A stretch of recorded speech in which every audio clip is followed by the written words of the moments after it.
Hello, good afternoon all of you. और चलो आज आपके सामने मैं लेके आया हूँ finally answer key of sample paper which I have already released, और जिसका लिंक जो है अभी भी आप जो नंबर टेस्ट सीरीज में इनरोल करना चाहते हो you can just enrol it.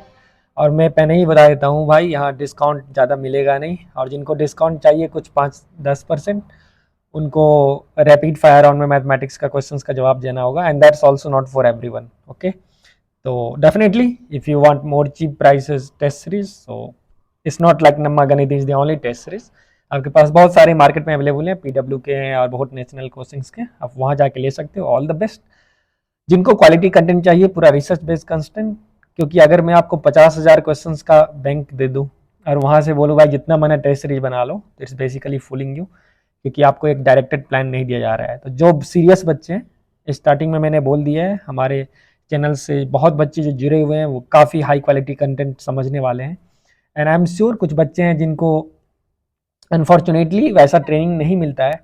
Now it's not like that अगर आपका मार्क्स 150 आ रहा है तो अचानक से 250 आने लगेगा एडवांस में, ये तो बेवकूफ़ बनाने वाली बात हो गया।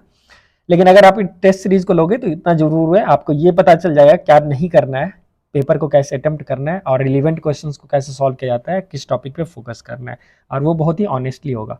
फिर भी अगर आपको लग रहा है जो नहीं मैं खुद से कर पाऊंगा, तो ऑल द बेस्ट, उससे तो बढ़िया कुछ हो ही नहीं सकता है।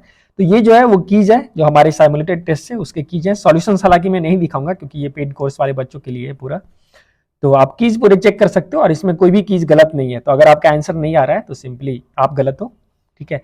और अगर आपको लगे फिर भी कोई कीज में कुछ एम्बिग्विटी है तो आप बता सकते हो। तो सेक्शन ए का answer D A D C है, section 2 A B C D A C है, सेक्शन 3 में अपन के पास 72225, आप 0.85 से 0.92 वाले विंडो में कुछ भी डाल सकते हो, 901024 है। और सेक्शन 4 में मैट्रिक्स मैच था जिसका 142 है। और आप कमेंट सेक्शन में बताइए कौन बच्चे 1 आवर के टाइम कंस्टेंट में 40 से ऊपर नंबर ला पा रहे हैं। अगर आप 40 से ऊपर नंबर ला पा रहे हो मतलब आपका रैंक पोटेंशियल 500 के अंदर है मैथ्स में, ठीक है भाई। 40 से ऊपर ला रहे हो तो 500 के अंदर तुम्हारा रैंक पोटेंशियल है। तो उन बच्चों के लिए तो ये टेस्ट सीरीज मस्ट है, क्योंकि आपको 500 से 100 का सफर जे रिलेवेंट कंटेंट में कैसे करना है वो लाना है। जिस बच्चे का 15-20 नंबर ला है वो भी ये टेस्ट सीरीज ज्वाइन कर सकते हो, क्योंकि आप देखोगे 20 से 35 तक, 35-40 तक मार्क्स को कैसे अचीव किया जा सकता है। अब गारंटी तो कुछ नहीं है, गारंटी तो लाइफ का भी नहीं है, लेकिन आपको एक सही मेंटरशिप यहाँ पे मिलेगा और कोई फेक प्रॉमिस नहीं किया जाएगा। तो ऐसा कोई आप 1-to-1 डाउट सेशन जो है रैपिडली ऑलवेज नहीं किया जाएगा, उसके लिए कोर्स का फीस जो है वो काफ़ी हाई हो जाता है, तो which we are not keeping as of now. ये फंडामेंटली उस बच्चों के लिए है जिन्होंने जेई मेंस फर्स्ट अटेम्प्ट में ठीक ठाक नंबर ले आ रहे हैं, मैथ्स में 50-60% उनका आ रहा है, और वो एडवांस के लिए अब पूरा तैयार हैं प्रिपरेशन करने के लिए। And they are still worried जो उनको कौन सोर्स से करना चाहिए, क्योंकि मार्केट में we have multiple source of problems. Even coaching institute जो है आपको क्वेश्चंस जो है वो बहुत ही मान लो इंक्लाइन पैराबोला पे आ रहा है, सिर्फ आइगन वैल्यू आइगन वेक्टर से आ रहा है। हालांकि उस टाइप के क्वेश्चंस भी पूछा जाता है, लेकिन इंक्लाइन कॉन्सेप्ट से कभी नहीं क्वेश्चंस आएगा। ट्रिग्नोमेट्रीज में टी2 के क्वेश्चंस भरे पड़े हैं, आई मैरोन से क्वेश्चंस लिए गए हैं। अब वो क्वेश्चंस लेना सही गलत नहीं है, लेकिन इट शुड बी इफेक्टिव। अब आपको बीटा गामा फंक्शन से भर भर के अगर क्वेश्चन दिया जा रहा है, ठीक है, और ऐसा लेंदी क्वेश्चंस, तो सिर्फ आपको फील गुड के लिए सही है, but definitely it's not effective for examination. इसके लिए बेस्ट थिंग है ना तुम हमारा सुनो ना कोचिंग का सुनो, आप किसका सुनो, आप जेई मेंस प्रीवियस ईयर का सुनो भाई। अगर आप में थोड़ा भी इंटेलेक्ट है, इफ रियली, टॉपर्स लोग यहाँ पे हंस रहे हैं, बोल रहे हैं भाई इतना सही क्यों बोल रहे हो सर, थोड़ा भी आपके पास अभी इंटेलेक्ट है, आप बुद्धि वाले हो, तो प्रीवियस ईयर 5 साल का पेपर बनाओ, आपको खुद ब खुद पता चल जाएगा कौन सा टेस्ट सीरीज रिलीवेंट है कौन नहीं। आप हमारे सैंपल पेपर को ट्राई करो और फिर देखो कितने रिलीवेंट क्वेश्चंस आपसे बन रहे हैं। और अगर आपको 20 नंबर से ज़्यादा नहीं बन रहे हैं तो विश्वास करो भाई, तुम्हारा ओरिजिनल एग्जाम में भी 30 नंबर से ज़्यादा नहीं बनने वाला है, ठीक है। And I will be very straight forward. चलो अब एक दो क्वेश्चंस कुछ बच्चे बोल रहे थे, तो टेस्ट सीरीज से मैंने ये अपडेटेड पेपर है, एक दो करेक्शंस थे इंग्लिश का बस, बाद बाकी हर एक क्वेश्चन बिल्कुल वही हूबहू सही था। तो आप जैसे कि देख रहे हो, हमने आपको अगर ये सैंपल पेपर चाहिए और अगर आप इंटरेस्टेड हो टेस्ट सीरीज में तब फिर पिंग करो, अदरवाइज फालतू का टाइम भाई बर्बाद मत करो, ना अपना ना मेरा, ठीक है। तो अब क्वेश्चन नंबर 2 जो है बहुत ही बेहतरीन क्वेश्चन है। तो क्वेश्चन नंबर 2 को आप कैसे अप्रोच करोगे, चलो मैं हालांकि यहाँ पे सॉल्व नहीं करूंगा, लेकिन मैं आपको एक हिंट दे देता हूँ जिससे आपको मजा आने वाला है, ठीक है। तो यहाँ पे दे रखा है एस जो है वो एक सेट है 1 से इंफिनिटी तक, and consider the function f defined from S to R, जो कि x sine 1/x plus x/2 है। अपन ने एक सेट डी डिफाइन किया है which is f dash x, मतलब इसका derivative for all x belonging to 1 to infinity. हालांकि जीरो में फंक्शन डिफाइन ही नहीं है, क्योंकि फंक्शन जो है वो सेट एस पे डिफाइन है 1 से इन्फिनिटी, तो फंक्शन हर जगह पे डिफरेंशिएबल होगा, कोई दिक्कत वाली बात नहीं है, ना मॉड है ना सिग्नम है ना कैसे इंटीजर है, तो फंक्शन को कहीं खतरा ही नहीं है डिफरेंशिएबिलिटी से, कहीं कॉर्नर पॉइंट है ही नहीं, कहीं नॉन डिफरेंशिएबल का पॉइंट है ही नहीं। एक लाइन डिफाइन कर दिया गया है x minus two y plus two equal to zero. भाई क्या बेहतरीन क्वेश्चन बनाया गया है, मतलब ऑफकोर्स हमने बनाया है। Which of the following statements is और आर ट्रू।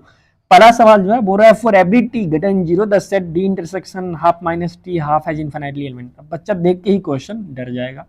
तो 95% जो आपका कंपटीशन है वो तो यहीं खत्म हो गया। जो 1.5 लाख बच्चे सेलेक्ट होकर आए हैं उसमें से 95% को हटा दो, देख के ही क्वेश्चन डर गया। तो आपका कंपटीशन अब देखो सिर्फ 5% में है भाई, मतलब मिला जुला के वही 30,000 बच्चे में कंपटीशन रहता है। 30,000 में 20,000 सीट है आईआईटी में, तो आपका सिलेक्शन रेशियो 2/3 है, 66.66% है बच्चों का।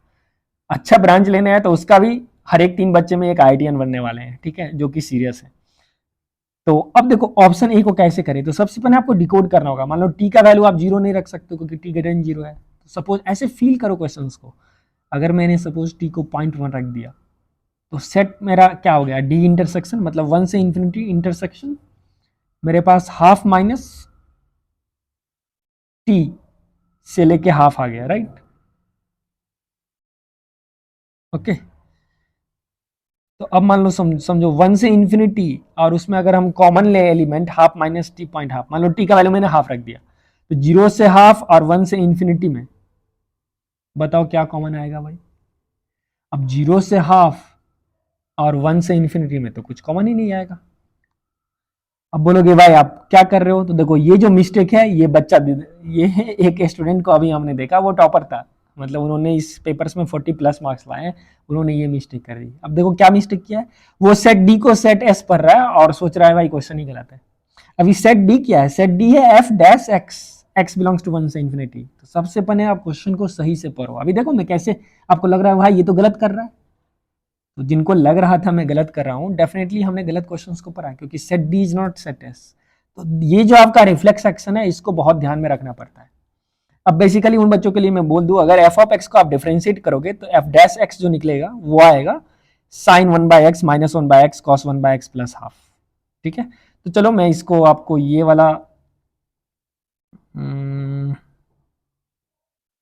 क्वेश्चंस जो है, हाँ ठीक है, तो ये मेरे पास एफ डैश एक्स आप निकाल लो। अब एफ डैश एक्स जो है वो साइन 1/x कॉस 1/x, ये बहुत ही मतलब ऑसिलेटिंग टाइप का फंक्शन है। तो फिर आप इसको एनालाइज कैसे करोगे भाई, जो एफ डैश एक्स का रेंज क्या है, अब वो मुश्किल है। उसके लिए क्या करेंगे, उसका डबल डेरिवेटिव से पूछने जाएंगे। जैसे ही डबल डेरिवेटिव लेंगे वो 1/x क्यूब साइन 1/x आ जाएगा।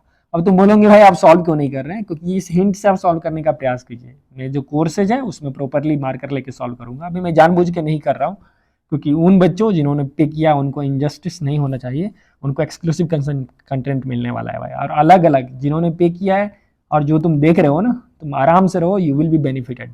ईमानदारी से आपको दिया जाएगा भाई कंटेंट, मतलब तुम्हें याद रखेगा जिंदगी भर के लिए। इट्स नॉट अबाउट मनी, 2-4-5 हज़ार से कोई अमीर गरीब नहीं बनता है भाई, ठीक है। आप देखोगे जो आपको कैसे रियल कंटेंट और रियल एजुकेटर का जरूरत है। बहुत सारे एजुकेटर अच्छे काम कर रहे हैं and we are also one of them definitely, ठीक है।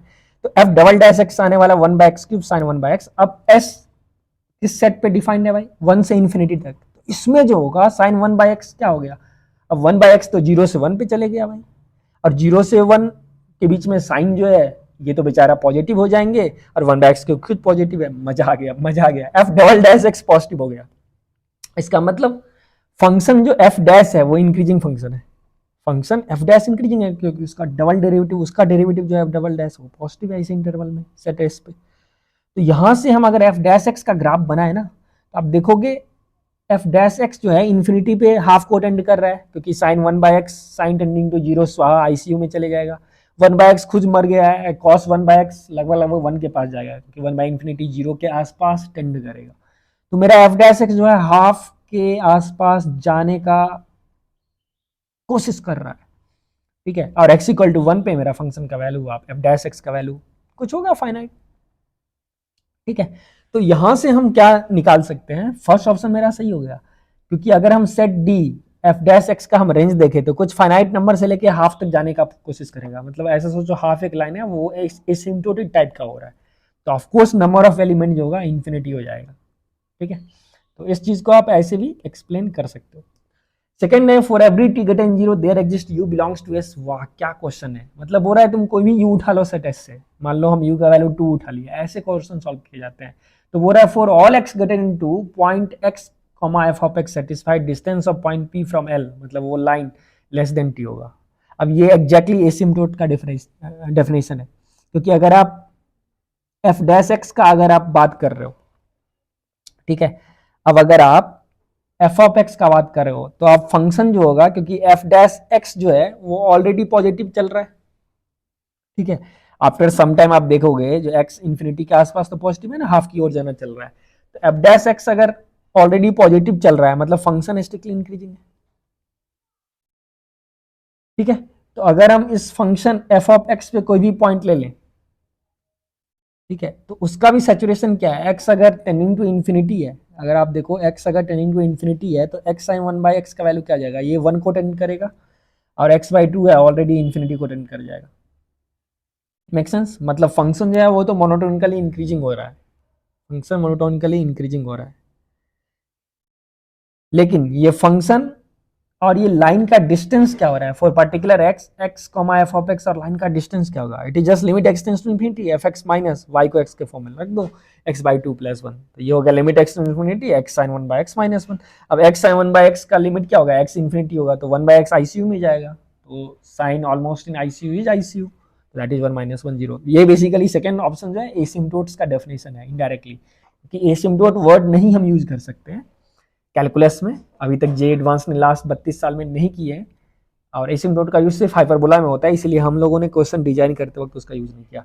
थर्ड क्वेश्चन जो है बोल रहा है for every x1 x2 belongs to s, अगर x1 छोटा है x2 से तो ये इनइक्वालिटी होगा। अब क्वेश्चन देख के लग रहा है भाई ये f of Golu + 2 - f of Golu, f of Golu + 2 - f of Golu, तो इस सेम रिदम में तो I analyse function f of x + 2 - f of x, इसको साई मान लो, साई डैश x देखोगे तो f dash x + 2 - f x हो गया, f डैश ऑलरेडी इंक्रीजिंग है तो f dash x + 2 - f dash x positive होगा, क्योंकि f double dash greater than 0 है, तो साई डैश यहाँ से पॉजिटिव हो गया, तो मतलब हमारे पास ऑप्शन सी जो है कहीं ना कहीं ये भी सही हो गया, ये तो इंक्रीजिंग फंक्शन हो गया f(x + 2 - f of x), तो अगर x2 बड़ा है तो इसका आउटपुट भी बड़ा होगा। लास्ट ऑप्शन कितना मजेदार ऑप्शन है भाई, लास्ट ऑप्शन आपसे क्या पूछ रहा है, लास्ट ऑप्शन आपसे पूछ रहा है इंटीग्रल a से a + 2 f of x। तो अब फंक्शन अगर तुम ड्रॉ करोगे, अब f of x मेरा फंक्शन है कैसा, क्योंकि आपको पता है f double dash x positive है तो ये कनकेव अप टाइप का होगा, मतलब पैराबोलिक नेचर का फंक्शन उस टाइप का होगा। अब अगर तुम a से a + 2 में मतलब दो डिफरेंस का एक स्लाइडर लेके स्लाइड करो for all a belongs to s, मान लो a का वैल्यू तुम 1 लो तो 1 से 2 में जो एरिया आएगा दैट इज बेसिकली a से a + 2 f of x dx, ठीक है, उसको अगर तुम 2 से डिवाइड कर दो ऐसे सोचो तो ये एवरेज वैल्यू ऑफ फंक्शन है। अब एवरेज वैल्यू ऑफ जो फंक्शन होगा यहाँ पे वो डेफिनेटली बड़ा होगा f ऑफ a + 1 से। a + 1 क्या है, इट इज a + a + 1/2, मतलब जो ये एरिया ऑफ फंक्शन है, ठीक है, वो बड़ा यहां से जो एरिया बाउंडेड हुआ a से a + 2 तक with in the graph of function f, वो उसका एरिया, और f ऑफ a + 1 भी एक एरिया ही बता रहा है, f ऑफ a + 1 बेसिकली क्या बता रहा है, वो हाइट, तो आप f ऑफ a + 1 को कैसे रिप्रेजेंट कर सकते हो, it is basically height with 1, नहीं क्योंकि it's area f of a + 1 × 1, तो आप यहां से देख सकते हो ये वाला एरिया में क्या लिंकेज है, ये उससे ग्रेटर हो जाएगा। आप डायग्राम बनाओगे तो it will be quite clear when we are doing diagram, okay. तो उस हिसाब से जो है ये क्वेश्चंस को हम क्लियरली आप इसको सॉल्व कर सकते हो। सो आई होप आपको कहीं ना कहीं एक फील आया होगा, क्योंकि एलएचएस जो है वो एक एवरेज हाइट दे रहा है, ठीक है, आरएचएस उसका मिड पॉइंट पे हाइट दे रहा है, क्योंकि फंक्शन कनकेव है तो ऑलवेज जो एवरेज हाइट होगा वो नीचे गिरेगा और वो मिड पॉइंट पे हाइट जो होगा वो ऊपर जाएगा, क्योंकि स्लोप बढ़ता जा रहा है, स्लोप बढ़ता जा रहा है, ठीक है। तो यहाँ का ऑप्शन जो है वो ABCD सब हो जाएगा। हालांकि आप क्वेश्चन नंबर 3 को भी देख सकते हो और ये बहुत ही बेहतरीन क्वेश्चन है, और आप बताओ इसका आंसर क्या आ रहा है। इसका आंसर आपके पास A और C, जैसे कि मैंने ऑलरेडी बता रखा है, ये आएगा, और ये करना बहुत ही आसान है, क्योंकि आप देखो अल्फा बोल रहा है maximum of k belongs to R, 1 to k belongs to C, और ये C जो है ये सेट है, बेसिकली ये 3D का क्वेश्चन है, वेक्टर्स और 3D का। तो अगर हम x का वैल्यू 1 2 ले लें, ठीक है, तो बोल रहा है alpha is maximum of k belonging to r such that 1 to k belongs to c। सबसे पहले डिकोड करो भाई, x के बदला 1 दो, y के बदला 2 और z के बदला k। अब बताओ ये सेट कैसे होगा, तो 1 और 2 तो ऑलरेडी 0 से 6 के बीच में है, तो हमारे पास आया 0 to k such that minimum of 18 और maximum of 3x plus y x plus 4y। 3x plus y अपन के पास कितना बना 5, x प्लस 4y बना 9, अब मैक्स ऑफ 5 और 9 हो जाएगा 9 और मिन ऑफ ये हो जाएगा 9। तो अब देखो आप k का जो वैल्यू है मेरे पास वो 0 से लेकर 9 तक बीच में जा रहा है अल्फा के लिए, तो मैक्सिमम वैल्यू क्या आ जाएगा 9 आ जाएगा। तो ये आपको बेवकूफ़ बनाने का तरीका था और इस टाइप के क्वेश्चंस ऑलरेडी ये एडवांस पूछ लिए। तो ऐसे ही आप ऑप्शन बी गामा और डेल्टा बना सकते हो और फिर चेक कर सकते हो। बेसिकली इसको हम लोग ब्रीदर प्रॉब्लम बोलते हैं। ब्रीदर मतलब एडवांस के पेपर्स में बीच बीच में ऐसे क्वेश्चंस होते हैं जहां आप आसानी से डीप इनहेलेशन स्लो एक्सहेलेशन सांस ले सकते हो ठीक है, तो ये वही है सांस लेने वाले प्रॉब्लम। और जो बच्चे टॉपर्स होते हैं, जो रैंकर्स होते हैं, मैं 30 नंबर के ऊपर वाले को भी टॉपर माना हूँ, 50% से ऊपर अगर आप ला रहे हो तो सही है, ठीक है, मैथ्स में अच्छा मार्क्स है। अब जो जिनका ऑलरेडी बहुत अच्छा मार्क्स आ रहा है 40-50 सैंपल में, तो तुम तो रियल वो इलाइट कैटेगरी में हो, तो वो बच्चे जो है ना इसी टाइप के क्वेश्चंस के फिराक में रहते हैं। जैसे क्वेश्चन 2 जो था ये टफ क्वेश्चन था, क्योंकि यहाँ पे अगर आप फंक्शन को डिकोड भी कर दिए तो इसको एनालाइज करना थोड़ा मुश्किल था। इस टाइप के गूगलीज जे एडवांस पूछते हैं। अब देखो जैसे क्वेश्चन 1 में एक बच्चा ऐसा बनाया था, वो क्वेश्चन पढ़ा, let n belongs to natural number and polynomial ऐसा दिया हुआ है, डिफाइन सेट t। ये तुम देखो जेई एडवांस 2025 में भी इस लैंग्वेज के आसपास क्वेश्चन पूछा हुआ है, हालांकि मैंने क्वेश्चन को पूरा चेंज कर दिया है।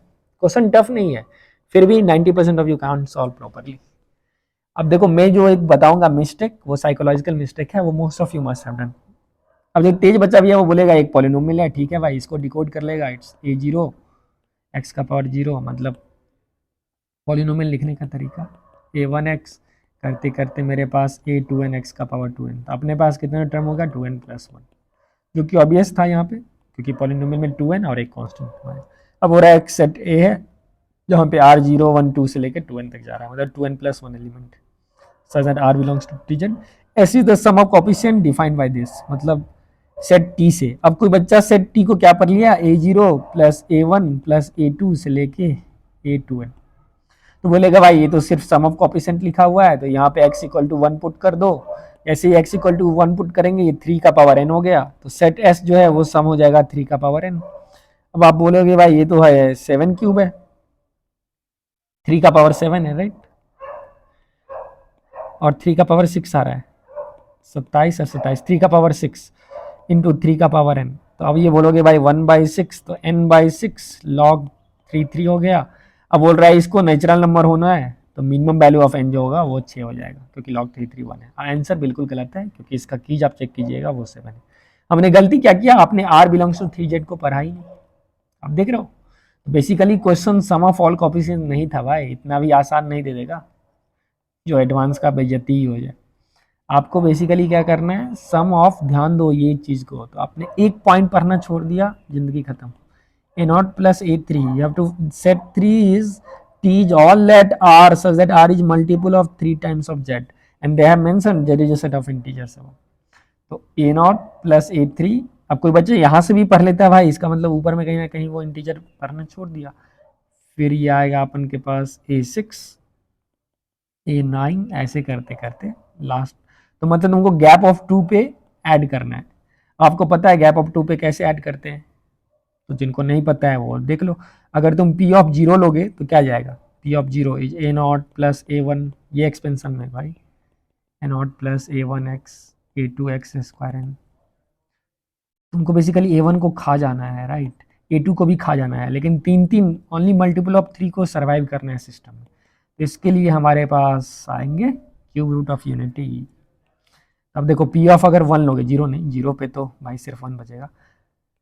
p ऑफ 1 लेंगे तो ये सम ऑफ ऑल कोएफिशिएंट जोड़ लेगा। p ऑफ ओमेगा लेंगे तो क्या आ जाएगा, a0 प्लस a1 ओमेगा। ऐसा क्यों लिए, क्योंकि 1 प्लस ओमेगा स्क्वायर 0 है, तीनों को जोड़ेंगे और इसका खेल खत्म है। लेकिन a3 ओमेगा क्यूब बच जाएगा, तो मैंने जान के गैपिंग अगर मेरा 2 का है तो मैं क्यूब रूट ऑफ यूनिटी लूंगा, गैपिंग अगर 3 का है तो फोर्थ रूट ऑफ यूनिटी लूंगा, गैपिंग अगर मेरे पास n का है तो n plus 1 root of unity लूंगा। उससे क्या होगा, जो चाहिए वो बचेगा, बाकी सबका मास मर्डर होने वाला है भाई। P of omega square A not a one omega.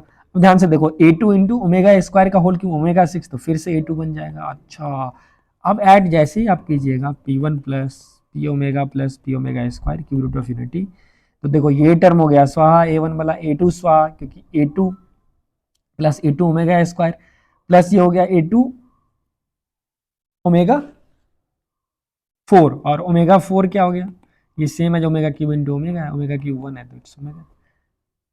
तो अब इस तीनों को ऐड करोगे तो ये 0 हो गया। तो I can tell p one plus p omega square by 3 जो है ये अपन के पास डायरेक्टली हो गया ये coefficient A not plus A three plus this. देखो कितना प्यारा सा क्वेश्चन है बाइनोमियल थ्योरम और क्यूब रूट ऑफ यूनिटी पे, जो कि दोनों आपके सिलेबस के स्ट्रिक्टली विद इन है। अब बच्चा बोलेगा भाई पी ओमेगा कैसे निकालें, तो भाई पी एक्स तो ये है, ओमेगा निकालोगे तो देखो क्वेश्चन मैंने आसान दिया, वन प्लस ओमेगा स्क्वायर स्वाहा, यहाँ पे भी one plus omega square plus omega 4 which is omega, तो ये भी स्वाहा। तो बेसिकली ये पी वन बाई 3 है, ठीक है। अब P1 कितना हो गया, P1 3 का पावर n है, तो 3 का पावर n बाई 3 है, मतलब सम 3 का पावर n माइनस 1 है। तो ये आपके पास जो आएगा वो कितना आ जाएगा, log 3 का पावर 6 s 3 का पावर n माइनस 1। अब ये बंदा हो गया 6 बाहर जाएगा 1/6 बन के, और n इसके हेड से बाहर जाएगा log में n माइनस 1 बन के, तो मेरे पास log 3 बचा। अरे है ना भाई। अब देखो भाई ये चीज ऑलरेडी 1 है, अब इसको अगर नेचुरल नंबर बनना है तो n के साथ खेलो, खेलने पे पहला n का वैल्यू आएगा क्या 7, क्योंकि 7 माइनस 1/6 नेचुरल नंबर बन जाएगा। दूसरा आएगा जब n कितना हो जाएगा 13 माइनस 1/6, हमको मिनिमम चाहिए, n का वैल्यू जो आया वो 7 आया। तो इस क्वेश्चन का आंसर n 7। हालांकि आप ऐसे ही नेक्स्ट क्वेश्चन भी सॉल्व कर सकते हो, क्वेश्चन नंबर 2।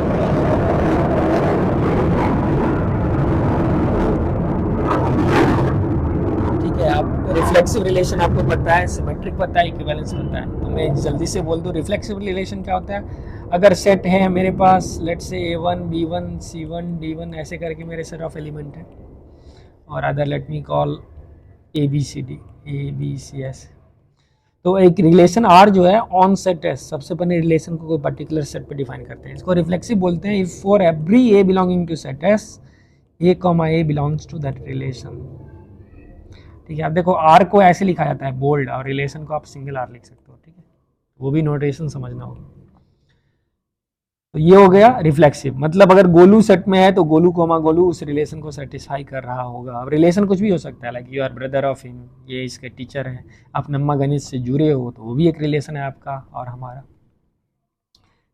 ठीक है। तो मतलब आप खुद से जुड़े हो, मतलब जैसे suppose we have a set of parallel line, इसमें बताओ can I tell this set of parallel lines जो है वो रिफ्लेक्सिव रिलेशन है, तो इसमें कोई भी लाइन उठाएंगे तो क्या वो एल खुद के पैरेलल है, क्योंकि relation set of parallel lines है, पैरेललिज्म जो है वो है रिलेशन पैरेलल होना। तो क्या हम बोल सकते हैं ये लाइन खुद के पैरेलल है, बिल्कुल गलत है। क्यों, क्योंकि तुम अगर डेफिनेशन देखोगे पैरेलल लाइन का तो two lines are parallel if they do not meet और दे मीट एट इंफिनिटी। अब भाई अगर तुम बोलोगे ये लाइन खुद के पैरेलल है, मतलब मीट नहीं करना चाहिए, लेकिन ये तो एक्सट्रीम रॉन्ग आंसर है, क्योंकि ये हर जगह मीट कर रहा है। तो या तो आप डेफिनेशन को चेंज कर दो तब बोलो जो हाँ ठीक है हम बोल सकते हैं, लेकिन अगर डेफिनेशन सही है जो two lines are parallel if they never meet and they maintain constant distance, जैसे स्क्यू लाइन, तो फिर तुम्हारे डेफिनेशन के अनुसार कभी मीट नहीं करेगा तो वो पैरेलल है, ऐसा नहीं, कांस्टेंट डिस्टेंस भी होना चाहिए। तो इसीलिए ये रिफ्लेक्सिव नहीं है, ठीक है। एनसीईआरटी अगर बोल रहे हैं तो गलत है भाई, क्योंकि आप डेफिनेशंस को खुद वायलेट नहीं कर सकते। अगर definition of parallel line is you never meet again, तो you are never parallel to yourself. आप उस हिसाब से सॉल्व करो और आंसर ले आओ। ऐसे ही हम पूरे पेपर्स को जो है सॉल्व कर सकते हैं। और इस पेपर का मेरा सबसे जो फेवरेट क्वेश्चन है वो क्वेश्चन 3 है, मतलब क्या बेहतरीन क्वेश्चन मैंने बनाया है। इट टुक ऑलमोस्ट मैं बोल देता हूँ 45 मिनट्स प्रॉब्लम सेट करने के लिए। क्यों, क्योंकि मैंने बहुत देखा लो भाई, कुछ इन्वर्स ट्रिग्नोमेट्री को ना लोकस से, मतलब इसको सेट से कोऑर्डिनेट ज्योमेट्री से किया जाए और फिर उसको बेसिक भाषा में प्रोबेबिलिटी से किया जाए। और प्रोबेबिलिटी विद दिस जो एरिया वाला कॉन्सेप्ट है वो लास्ट ईयर भी जेईई एडवांस पूछा है, लास्ट ईयर भी। लास्ट ईयर उसने इलिप्स और ये बाउंड्री में नंबर ऑफ डिस्क्रीट पॉइंट लेके पूछ दिया था, यहाँ पे कंटिन्यूस पॉइंट लेके बस एरिया का रेशियो पूछा जा रहा है। ये बहुत ही खूबसूरत है। अगर कोई आईआईटी के प्रोफेसर ये वीडियो देख रहे हैं या उनके बच्चे पढ़ रहे हैं तो शायद आपको मजा आ जाएगा और आप इसको खुद से सॉल्व कीजिए, ठीक है। तो अब देखो जैसे सैंपल स्पेस साइज जो है वो क्लोज्ड यूनिट स्क्वायर रीजन में डिफाइन किया गया है। और बोल रहा है assume a point q is selected from omega uniformly and independently, so you have to find consider the following two events. ठीक है, एक इवेंट E1 हमने डिफाइन किया है जो एक्स वाई कोई भी अगर ओमेगा से लिए so that cos inverse x plus cos inverse y इसको सेटिस्फाई कर रहा है। E2 जो है वो दूसरा इवेंट है सच दैट एक्स वाई अगर ओमेगा से बिलोंग कर रहे हैं तो sine inverse X minus sine inverse Y उसको सेटिस्फाई कर रहा है। तो आपको कंडीशनल प्रोबेबिलिटी चाहिए पी E1 बाई E2 का, मतलब P of E1 intersection E2, P of E1 intersection E2 by probability of E2, ये कंडीशनल प्रोबेबिलिटी। तो आप नंबर ऑफ एलिमेंट आप भाई बने इस दोनों में देख लो, बेसिकली इसको तुम एरिया से प्रूव कर सकते हो। ठीक है, नेक्स्ट क्वेश्चन है वो रॉल्स थ्योरम पे, बहुत ही बेहतरीन जबरदस्त क्वेश्चन, मजा आने वाला है। ऐसे ही आप क्वेश्चन 5 को भी सॉल्व कर सकते हो। हालांकि एक बच्चा क्वेश्चन 5 को बहुत जल्दी सॉल्व कर दिया, आर स्क्वायर माइनस 2 करके is O I square, wireless formula कहते हैं। इसके बिना भी हमने जो सॉल्यूशंस दिए हैं वो इसके बिना वेक्टर्स से भी इसको कर सकते हो। इसको मैं चैलेंजिंग क्वेश्चंस मानूंगा, लेकिन बिना इसके भी कोई बच्चा कर सकता है। पता है इसको कैसे डिकोड करोगे? बहुत ही बेहतरीन क्वेश्चन है। एबीसी 3 डिस्टिंक्ट यूनिट वेक्टर्स है प्लेन में, such that a plus b plus c का मॉड जो है वो 1 है। अब ये बहुत ही इंटरेस्टिंग चीज़ है। तो मान लो अगर हमारे पास यूनिट वेक्टर है तो always I can treat them, एक वेक्टर यहाँ पे ए होगा, एक यहाँ बी होगा और एक सी होगा। ठीक है, अब हमने दे रखा है a B c be a triangle with vertices है position vector a B c with respect to origin. ठीक है, तो ये वर्टिसेस है, मतलब अपन के पास ये ट्रायंगल बन रहा है, राइट। मैं ऐसे बना ही दूँ, कहीं ना कहीं ये ट्रायंगल बन रहा है। अब तुम जानते हो ए प्लस बी प्लस सी जो है, क्योंकि अगर ये पॉइंट ए रिप्रेजेंट कर रहा है, ये बी रिप्रेजेंट कर रहा है और ये अगर सी रिप्रेजेंट कर रहा है 2D प्लेन में, तो इसका सम ऑफ कोऑर्डिनेट अगर तुम इसको कॉम्प्लेक्स नंबर या वेक्टर से देखो, अगर मैं कॉम्प्लेक्स नंबर से भी देखो Z1 Z2 Z3, तो ये mod of Z1 plus Z2 plus Z3 क्या सिग्निफाई कर रहा है? तो भाई Z1 plus Z2 plus Z3/3 जो है वो सेंट्रॉइड है, लेकिन इसका सरकम सेंटर ऑरिजिन है, तो ये Z1 plus Z2 plus Z3 क्या हो गया? अरे भाई क्या मजा आ गया, ये तो ऑर्थो सेंटर निकल गया भाई, क्योंकि ये हो गया ऑरिजिन सेंट्रॉइड 1 प्लस 2 प्लस 3/3, तो एच जी ओ ओलर्स फार्मूला से 2:1 के रेशियो में बांटेगा, तो ऑर्थो सेंटर में ही हो गया। अब ऑर्थो सेंटर जो है उसका डिस्टेंस 1 है सेंटर से, मतलब ऑर्थो सेंटर इस ट्रायंगल का जो है वो सर्कल पे सर्कम सर्कल पे ही लाई कर रहा है। इसका मतलब क्या है भाई? इसका मतलब ये राइट एंगल ट्रायंगल होगा। हालांकि इसको आप डायरेक्टली कर सकते हो, इसके स्क्वायर करके अलजेब्राइकली, मैं एक इनलाइटेंड सॉल्यूशंस दे रहा हूँ। तो यहाँ तक का मतलब ये जो ट्रायंगल अपन के पास बन के आया है ए बी सी, यहाँ से वर्टेक्स ए बी सी, ये कुछ नहीं राइट एंगल ट्रायंगल का वर्टेक्स। ठीक है, अब वहाँ से आप क्वेश्चंस को आगे ले जा सकते हो। सिमिलरली आप क्वेश्चन 6 करके देखो, बेहतरीन क्वेश्चन, मतलब अब मैं क्या बोलूँ, हर एक क्वेश्चन ही ऐसे डिजाइंड है, बच्चे को लगेगा ये मैक्सिमम मिनिमा का क्वेश्चन है छोड़ दो, लेकिन ये 11th के बच्चे बहुत ही बेहतरीन तरीके से बना सकते हैं, और ये प्रॉपर इनोवेटिव क्वेश्चन है। बोलने वाले आपको बोलेंगे भाई पेपर आसान लग रहा है, उनको बोलो आप बनाओ पेपर 1 आवर में और फिर बताओ कितना नंबर ला रहा है। इनफैक्ट जो बच्चा ऑलरेडी 280 प्लस ला रहा है मेंस में, हमारे साथ कनेक्टेड है कुछ बच्चे, आई विल नॉट नेम, तो उनका भी मार्क्स यहाँ पे 40 प्लस ही था। एक बच्चे का 50 प्लस मार्क्स है, हालांकि वो इनमो अवार्डिया और उसका काफ़ी मैथ्स स्ट्रॉन्ग है। हाँ, वो कहीं अहमदाबाद से बच्चा है, don't worry I will not tell your name. Okay, thank you, so have a good day. अगर अभी भी आपको टेस्ट सीरीज अच्छा लगा तो आप जाके परचेज कर सकते हो, क्योंकि अब लिमिटेड टाइम है, और एक बार हम लोग कोर्स स्टार्ट करेंगे तो कम से कम ये डिस्कशन वाले कोर्स हम नहीं देंगे आपको, सिर्फ PDF सेंड कर देंगे। तो you can contact with the descriptions, वहाँ पे मैसेज करो, परचेज करो, और ऐसे 12 पेपर्स जो हैं इस टाइप के सॉल्यूशंस के साथ आपको भेजेंगे, नहीं सॉल्यूशंस डिस्कशन होगा, पेपर आपको भेज दिया जाएगा। तो इनलाइटेंड हो खुद को, आप समझो क्वेश्चंस को कैसे अटैक किया जाता है और क्वेश्चंस कितने रिलीवेंट बनाए जा सकते हैं, जिससे जेई के सभी आइडियाज़, अगर आप ये 12 पेपर प्लस लास्ट 5 ईयर्स का PYPs प्लस एक जो है वो क्यूरेटेड पेपर हम देंगे, जो अभी मैं नहीं बताऊंगा, वो उसी बच्चों के लिए है सरप्राइज जो इनरोल होंगे, और प्लस कुछ एक्स्ट्रा मटेरियल्स भी दिए जाएंगे जो कि आप काफ़ी जे स्पेसिफिक होंगे, उसके लिए आप इनरोल कर सकते हो। और ये पूरे कोर्स जो है वो मैथमेटिक्स ओरिएंटेड है। हालांकि मैं कुछ full length mock test paper भी उपलब्ध करवा दूंगा नेशनल कोचिंग से, जो कि उनके जेई रिलेवेंट है, नारायण चैतन्य और फिर अलग कोचिंग से। 5 टेस्ट दैट बायोलॉजिकली आप वो बायोलॉजिकली अपने ब्रेन को ट्रेन करो for sitting for 6 hours. Thank you, have a good day, this much we can do, still if you are not interested it's fine, all the best. I come more with problem solving. और हमारा आप किताब जो है thin book with fat ideas, वो great success पे, आप उसको परचेज कीजिए और बहुत सारे क्वेश्चंस बनाइए, इवन इफ अगर आप टेस्ट सीरीज नहीं ले रहे हो फिर भी। Thank you, all the best.